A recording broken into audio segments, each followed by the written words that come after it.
Hello mga katigangs. Magla-last 10 minutes break na tayo. Snack time.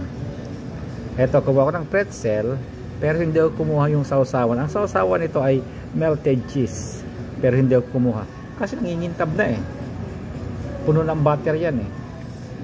At saka may rock salt. Ayan. Para malasahan mo yung rock salt at saka yung ano, huwag mo na isawsaw sa ano, sa melted cheese.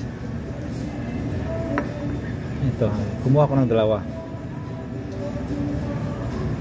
Ngayon, ang aking panulak ay nakamulagat na kape, brewed coffee, decaf.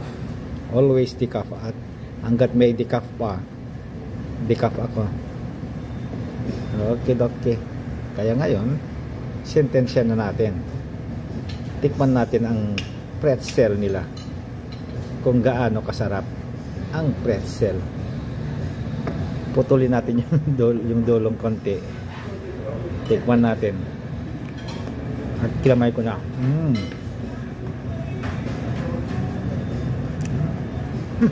Masarap. Kasi libre. Okay, mga katigang. Bye-bye.